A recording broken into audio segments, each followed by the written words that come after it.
क्या कहा कि शिवलिंग का मातम का वर्णन किया किसने? अदिति ने। किसके सामने? अदिति के बचे हुए पुत्रों के सामने।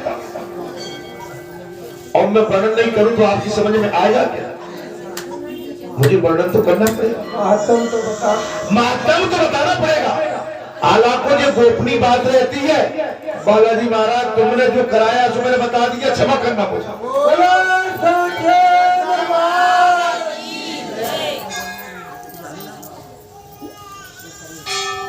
संन्यास लेने की इच्छा हो गई थी। छोटे छोटे बच्चे थे, पत्नी को छोड़ छाड़ के भाग आए, संन्यास ले लिया। आपको पता नहीं है? नंगे पे। कैसे? अधिकारी पदाधिकारी लाइन में खड़े थे। जब रिजाइन दिलाया था बाबा ने, मैं वर्दी में नहीं गया था, कुर्ता सफेद और पजामा और नंगे धोती पहनना जानता नहीं था, पजामा पहना, आंखें लाल और कुर्ता सफेद ढीला डाला। जब तो गले के चलने लगे, पहले वैसे ही बगैर गले के चलते रिजाइन। और वो मुझे ध्यान है, जब रिजाइन देने के लिए तो वो अधिकारी कुर्सी छोड़ के बाहर भागा मारा। क्या भागा? मैं कोई आपसे गपोड़ी ये बात नहीं कर रहा हूं। माने कुर्सी छोड़ के बाहर निकल गया, मैं बैठा हूं। वो और इंस्पेक्टर मेरे साथी थे, उनको लेके आए, भैया जी ये पागल तो नहीं हो गया? मेरे बाबा। अच्छा, वो अधिकारी क्या समझ रहा है कि ये पागल आ क्या कह रहा है वो कह रहा है देखो तो भाई वो पेंसिल पागल हो गया मेरे बाबा। अब वे अधिकारी बड़े तो नहीं समझते क्या चक्कर। 2 4 5 जो मेरे को समझते थे, जिनके साथ घटनाएं हुई, बोले महाराज पागल नहीं है, तो हनुमान जी तो तुम्हारे कहां तुम चक्कर में पड़े। रिजाइन और नंगे पैर, और बस मैंने एक पैर पकड़ा था और नंगे पैर उसी कुर्ता पजामा में बच्चों को छोड़कर ट्रेन में बैठ के पड़ गया। बच्चे कहां हैं? जहां से 1800 किलोमीटर दूर कोरबा में। ठीक है, छोटे छोटे बच्चों तक की सुध नहीं है। मैं आपको बता रहा हूं कि क्या स्थिति हो सकती है। बच्चे रो रहे हैं, कोई चिंता नहीं, तड़प रहे हैं, कोई चिंता नहीं, छोड़ दिया। बच्चे सामने आते तो आप विश्वास नहीं मानोगे, मुझे लगता था कि ये मर गए या माटर दूर। अरे भाई, मैं कोई भी, आप मेरी स्थिति को समझ सकते हो, समय की स्थिति। ऐसे मेरा कोई रिश्ता नहीं, कोई रिश्ता नहीं है। वो तो प्रभु की कृपा है महाराज। संन्यास ले लिया, गुरुजी आए थे कि महाराज बैठे हैं, इन्होंने मेरी पुनर्वृत्ति कर दी। माने इनके आदेश से मैं पुनः संसार में आया। इतना आपसे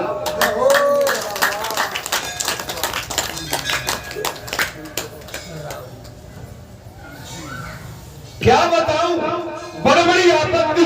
माने ये लगता था अभी गया अब आ जाता, कुछ नहीं संसार में बर्बाद। माने अब तो बेल फैल गई, आनंद हो गई।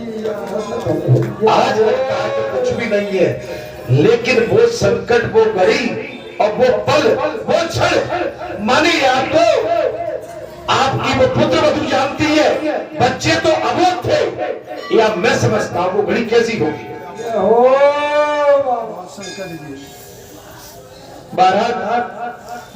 ये सारा अवगत कराना पड़ता है, अवगत कराना पड़ता है। आप समझ होकर अस्त्र से लेकर दैत्यों पर आए और देवताओं को सहसा युद्ध के लिए आया देखकर दैत्य भी गर्जना करने लगे। उनके सामने गए। उस समय देवताओं का दानवों के साथ भयंकर युद्ध हुआ। दोनों भाई भाई है, एक ही पिता की संतान है, एक दैत्य है और एक देवता है। दिति के पुत्र कश्यप ऋषि की संतान दिति के पुत्र है, एक राक्षस बन गए और एक देव बन गए। भयंकर युद्ध हो रहा है। उस संग्राम में अनेक प्रकार के तीक्ष्ण अस्त्र शस्त्रों द्वारा देवताओं ने असंख्य दैत्यों को यमलोक पहुंचाया। भगवान शंकर का वरदान मिल गया ना। बालाजी धाम का वरदान जिसको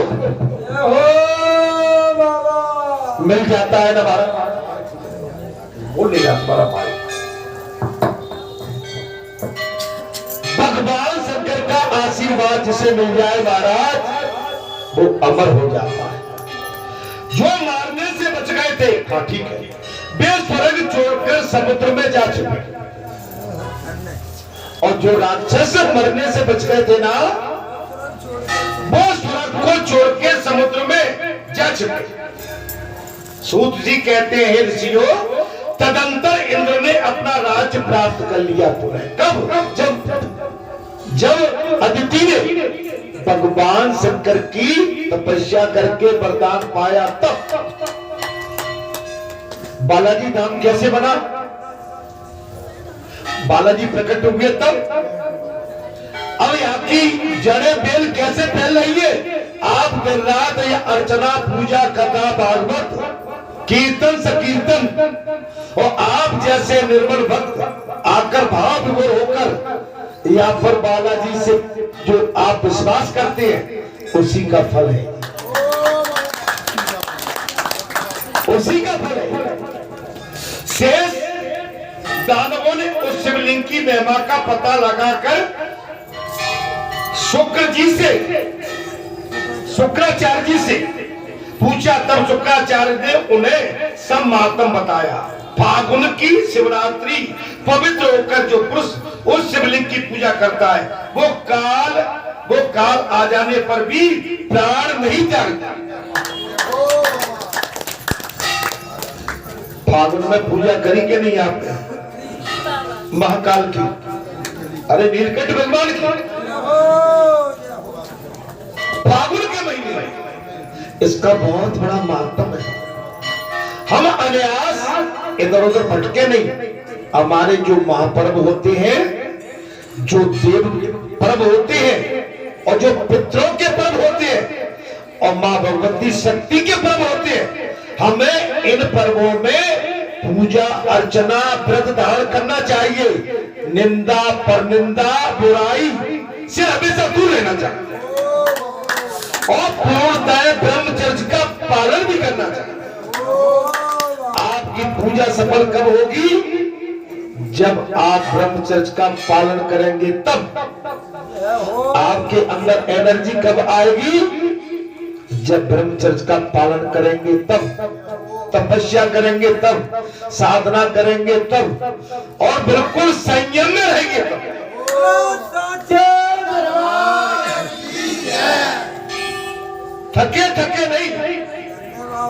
थके नहीं, मुस्कुराते हुए, हंसते हुए। अच्छे भले चेहरे को बुरा मत बनाओ। अच्छा भला चेहरा भगवान ने दिया, मासूम चेहरा, इसे सकोड़ के मत रखो। किसी को देख के कोई ऐसे बन जाते, अरे भैया दुश्मन भी आ रहा है, मुस्कुरा जाओ।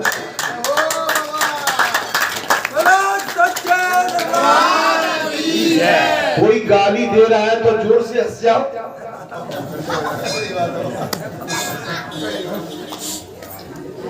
कोई बुरा बोल रहा है, मुस्कुरा जाओ। उसका आधा क्रोध तो वैसे ही ठंडा हो जाएगा, वो और आग बबूला होगा, और बाद में वो खराब जैसे पहिए की टायर ट्यूब की हवा निकलती है, हवा निकल जाएगी उसकी खेत। ज्यादा चिल्लाने वाला और ज्यादा क्रोध करने वाला, उसके पास एनर्जी नहीं होती, वो दिखाने को हल्ला मचाता है। काहे के लिए हल्ला मचाता है? कुछ ऐसे होते हैं महाराज, जब कोई आ जाए ना वैसा एड़ा बेड़ा टेढ़ा तो कार्य मोड़ा बुला लो, कार्य मोड़ा जी हाँ मैं तो बता आज कहां थे भाई, कहां में भैया। आने वाला कहेगा भाई तो टेढ़ा चलता है। अब वो कहा के कहा कि मैं तुझे सुना रहा हूं सामने वाला,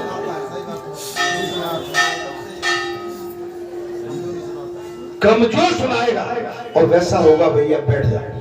कैसे आएगा अपनी बात कह, वो भले ही वो सामने वाला क्रोध लेके आया है उससे अपना क्रोध पूरा निकाल लेगा, ठीक है। जब उसका जहर निकल जाएगा ना महाराज तो शांत हो जाएगा, जहर झड़ जाना चाहिए। और जो संसार में जहर को पाल के रखते हैं ना वो महाविषैले हो जाते हैं, महाविषैले। अगर उन्होंने अपनी वाणी से गांव में, गली में, चौपाल में, समाज में, पर समाज में, पड़ोस में कहीं अपनी वाणी का जहर फेंक दिया ना महाराज तो 2-4 को लेके मर गया।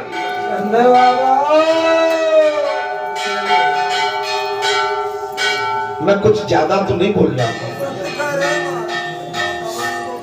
जहर केवल सांप में नहीं होता, जहर मनुष्य में भी होता। जहरीला सांप नहीं होता, जहरीला बिच्छू नहीं होता। बिच्छू को तो जानते हैं कि उसका स्वभाव ही जहरीला है, सांप को भी जानते हैं, लेकिन हमारे अंदर समाज में कुछ ऐसे जहरीले घूम रहे हैं महाराज वो पता नहीं पड़ने देते, वो अपना विष कहां छोड़ दे और भाई भाई में दरार डाल,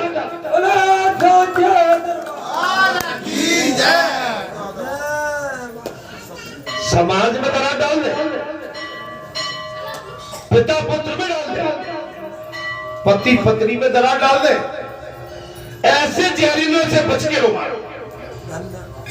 वो काल आ जाने पर भी प्राण नहीं त्यागता। दानवो तुम लोग उस दिन रात में जाकर उस शिवलिंग की पूजा करो। अब शुक्राचार्य जी ने बता दिया दानवो एक काम करो महाराज, जो अमरेश्वर है ना शिवलिंग, जहां भगवान प्रकट हुए अमरेश्वर शिवलिंग, वो अदिति के पुत्र क्यों नहीं मर रहे हैं? दिति के महाराज, अदिति के वो इसलिए नहीं मर रहे कि उन्होंने अमरेश्वर का दर्शन कर लिया, वो अमर है। अब एक काम करो तुम भी जाकर वहां अमरेश्वर इनकी पूजा करो, जिससे तुम 1 वर्ष तक मृत्यु के भय से दूर हो जाओ।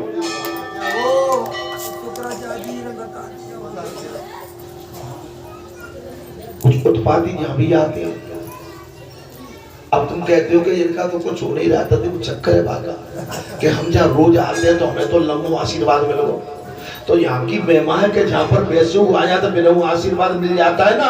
अब कहते कि इनका नहीं हो रहा है महाराज कुछ, तो जिस शुक्राचार्य जैसे बैठे बोले जाओ बालाजी पे, अरे कचू नहीं तो मूड कैसे पटक तो जा।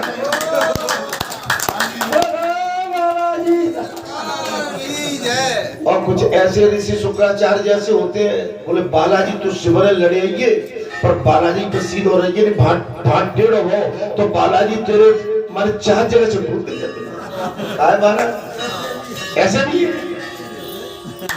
वहां सही है।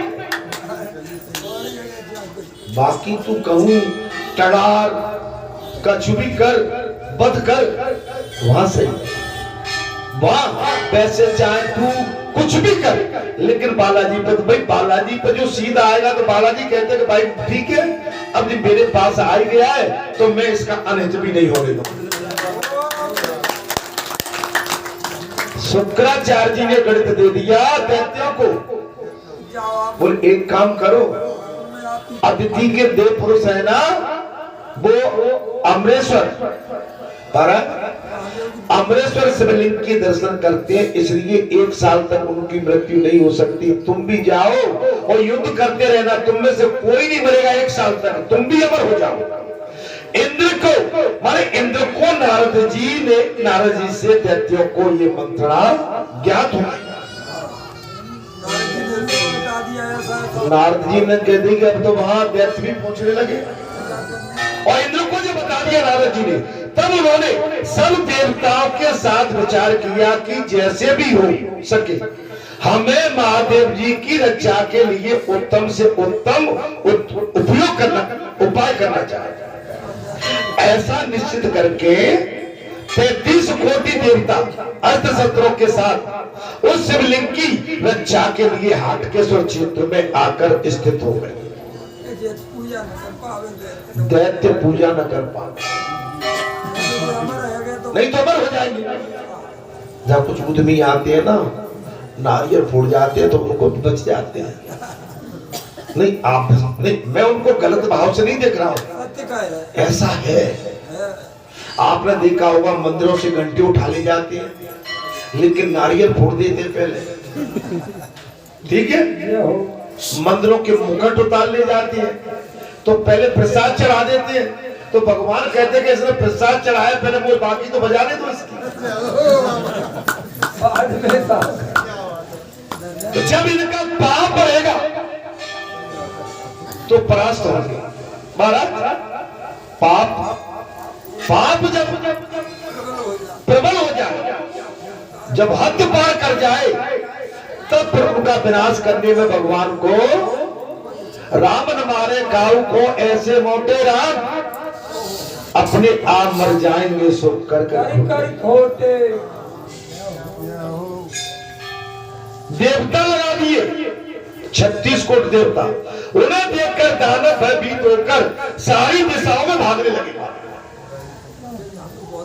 शिवरात्रि के दूसरे दिन पुनः सब देवताओं ने आपस में विचार किया, यदि हम लोग इस क्षेत्र को छोड़कर जाएंगे तो दैत्यों के यहाँ आकर इस शिवलिंग की पूजा करेंगे और वो भी हमारी भांति अवध हो जाए।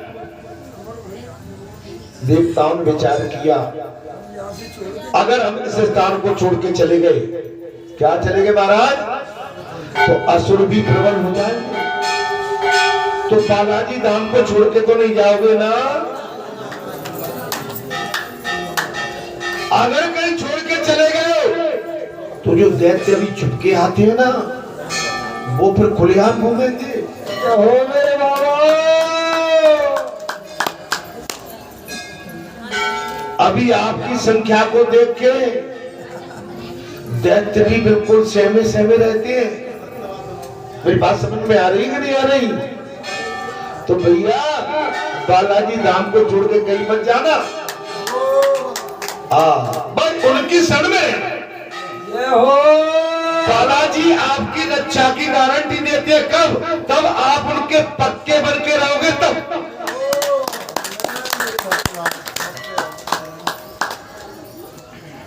इसलिए हम लोग 33 देवता इस शिवलिंग की रक्षा के लिए टिके रहे। कितने देवता? 33। हमारे आपके मेला के बाद जहां 10-12 मूर्ति 24 घंटे रहती है कि नहीं रहती? 2 पुजारी, 1 रसोईया, 2, 4, 5 और हमारे सेवक, 10-12 मूर्ति रहती है। 1 मूर्ति रात में रहती है, वो बिल्कुल अपना पूरी रात भर भ्रमण करती है। काय के लिए? अपनी सुख सुविधा, अपनी रक्षा के लिए, अपनी व्यवस्था के लिए, ठीक है। और शेष देवता इंद्र के साथ स्वर्ग में जाएंगे। 33 देवता मारे, तो सही बताओ 33 देवताओं में से आप कितने देवता हो कि या बालाजी को छोड़ के कभी नहीं जाएंगे? 33 देवता कभी नहीं, आज के बाद कहीं नहीं। ऐसा निश्चित करके 8 वसु और 12 सूर्य, 8 वसु, 12 सूर्य, 11 रुद्र तथा 2 अवनसी कुमार, 33 देवता उस शिवलिंग की रक्षा के लिए हाटकेश्वर में निवास से सब लोग इंद्र को साथ इंद्र लोक को देवलोक को चले गए। तब सूत जी कहते इस प्रकार प्रभावशाली अमरेश्वर लिंग ने पूर्व काल में अदिति के द्वारा स्थापित हुआ और जिसके दर्शन मात्र से देवधारियों की 1 वर्ष तक मृत्यु नहीं होती, अगर युद्ध में उनकी पराजय भी हो जाए। मृत्यु का निवारण करने के लिए ही वो अमरलिंग के नाम से तीनों लोकों में विख्यात है। अमरनाथ तीनों लोकों में विख्यात, अर्थात उस शिवलिंग के आगे स्वच्छ जल से भरा हुआ एक उत्तम कुंड है, जिससे अदिति देवी ने अपने स्नान के लिए निर्माण करा। उत्तम कुंड कश्यप ऋषि की पत्नी अदिति, और दिति से राक्षस, अदिति से देवता। जो मनुष्य उसमें स्नान करके उस शिवलिंग का दर्शन करता है, ठीक उसी दिन रात में वह जागरण करता है, वो 1 वर्ष तक माने अल्प मृत्यु को प्राप्त नहीं होता है। अल्प मृत्यु को तब सुखदेव का जन्म वैराग्य सूत जी कहते हैं, वहीं पर चटकेश्वर नामक महादेव जी भी है। कौन है? भगवान शंकर के कई स्वरूप है। चटकेश्वर जो मनुष्य पुत्र प्रदान करने वाले, और पूर्व काल में चेटिका ने वह तप किया था। किसने किया था? एक चेटिकान था, उसने वह तप किया। उसने व्यास से कंपिजल नामक पुत्र पाया था। एक समय की बात है, शांति चित महात्मा व्यास जी के मन में पत्नी के लिए अभिलाषा हुई। तब उन्होंने जावली मुनि से उनकी सुंदर कन्या मांगी। जावली ने चेटिका नाम की कन्या व्यास जी को ब्याह दिया। ठीक है, ध्यान से सुनना माना। तब व्यास जी उसके साथ वन में रहते हुए मैथुन में प्रवृत्त हुए, और ऋतु काल में सत्य बंदनी नंदन व्यास से मैथुन प्राप्त करके चेटिका गर्भवती हो गई। चेटिका जो कन्या थी वो गर्भवती। उसका दूसरा नाम था पिंगला, और पिंगला के गर्भ में कौन थे? भगवान सुखदेव। दूसरा नाम क्या था? पिंगला। उसके हृदय में वो गर्भ दिन रात पुष्ट होने लगा। 12 वर्ष बीत गए, किंतु वे गर्भ उत्पन्न नहीं हुआ। वो भीतर ही रहकर जो कुछ सुनता था उसे याद कर लेता। 12 वर्ष हो गए। महाराज व्यास जी का जो अंश था पिंगला के गर्भ से बाहर नहीं आया। उसकी वृत्ति बड़ी प्रखर थी। उसने गर्भ में रहते हुए ही अंगों सहित संपूर्ण वेद पढ़ लिए थे। जो माता गर्भवती होती है ना, वो गीता पढ़ा करे, रामायण का पाठन किया करे, वेद पुराण पढ़ा करे, सुंदरकांड का पाठ किया करे, महाराज राम अध्ययन किया करे। जो उसके गर्भवती के टाइम में अगर उसका अंश अंदर है, तो आपकी संपूर्ण कीर्तन संकीर्तन भाव भक्ति वैराग्य साधना अर्चना पूजा तब तपस्या को ग्रहण करेगा। कहाँ? गर्भ के अंदर। लेकिन हमारी माताएं इससे दूर हो जाती है, खट्टी मीठी चीज खाती है, गरिष्ठ चीज खाती है, चटपटा खाती है, अंदर अंश जो रहता है वो तड़पता है। फल फूल खाओ, मीठे फल खाओ, और माने संयम में रहो। संपूर्ण तरह गर्भ टिकते ही 3 महीने के बाद आपके गर्भ के अंदर का अंश पूर्ण आकार ले लेता है। तो छोटा रहता है, आकार बनने लगता है। लेकिन 3 महीने के बाद यदि आप कहीं ब्रह्मचर्य का पालन नहीं करते तो समझ लो वो भी पाप हुआ। हमने बाबा अब कहिए कैसे पाप हो रहा है? वो भगवान का अंश है, वो भगवान के वजन में लिप्त है, लड़की है लड़का है। हम ये बहुत बड़ा दुराचार पापाचार अत्याचार कर बैठते हैं। माताओं को चाहिए कि उस अवस्था में अपने पति से पूर्णतः दूरी बना दे। ये कथा में दिया मैं, इसलिए आपको सुना, इसलिए सुना। उसने गर्भ में रहते हुए अंगों सहित संपूर्ण वेद पढ़ लिए। स्मृति पुराण तथा मोक्ष शास्त्र का वो दिन रात पूर्ण पे रूपेण पाठ करता था गर्भ में रहते हुए। कब? जब मेरी माताएं आप पढ़ेंगी तब, आप आरती करेंगी तब, आप गट्टा मीठा नहीं खाएंगी तब, आप किसी की निंदा पर निंदा में लिप्त नहीं रहेंगी तब, आप किसी पर क्रोध नहीं करेंगी तब, आप किसी पर प्रहार नहीं करेंगे तब, ईर्षा नहीं करेंगे तब।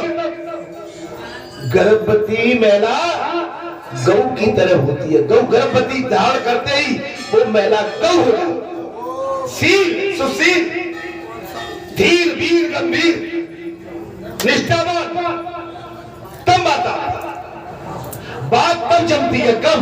तब आप बिल्कुल जो आपके अंदर आपका अंश पलता है उस समय आपको पूर्णतः व्रत में रहना चाहिए। व्रत माने व्रत से मतलब ये नहीं अन्न ग्रहण नहीं करोगे, संसार की बुराई को त्याग कर व्रत धारण करना।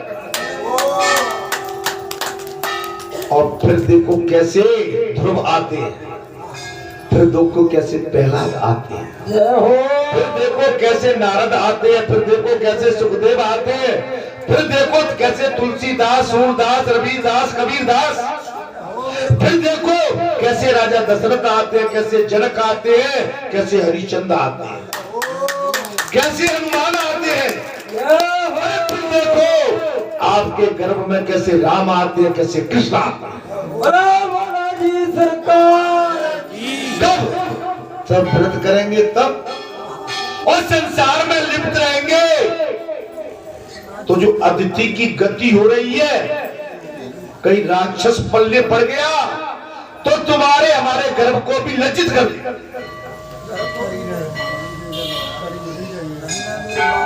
कुछ मैं ज्यादा तो नहीं भूल गया मेरे भैया, सत्य कह रहे हैं।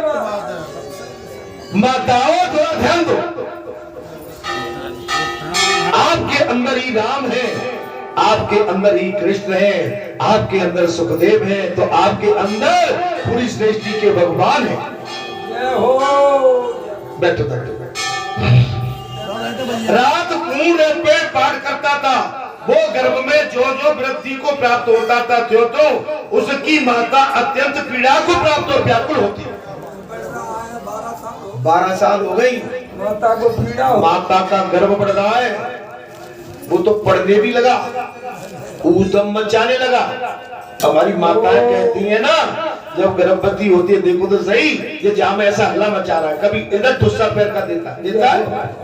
मैं मुझे तो पता नहीं देता कि नहीं देता, मुझे कैसे पता है जी बताओ। जब माताएं गर्भवती होती है तो आपका अंश जब पूर्ण परिपक्व हो जाता है तब माताओं के इधर ठूसा देता है, तो माता अपनी देखो तो मैयो कैसा जी ऊधम मचा रहा है, ऐसे करती है। ऐसे कह रहा हूं जैसे मुझे कुछ हो गया हो।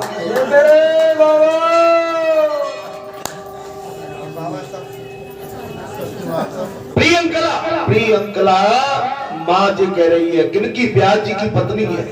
12 साल, 12 कितने टाइम हो गए, 12 महीने, 12 साल क्षमा करें, 12 साल हो गए, लेकिन सुखदेव बाहर आने के लिए तैयार नहीं।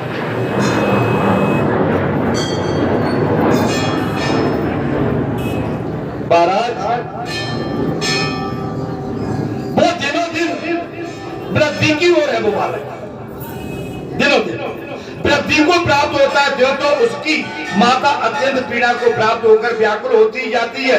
तब विस्मत में पड़े हुए व्यास जी ने उसे गर्भ स्थित बालक से पूछा, तुम कौन हो? व्यास भी भगवान का अवतार है।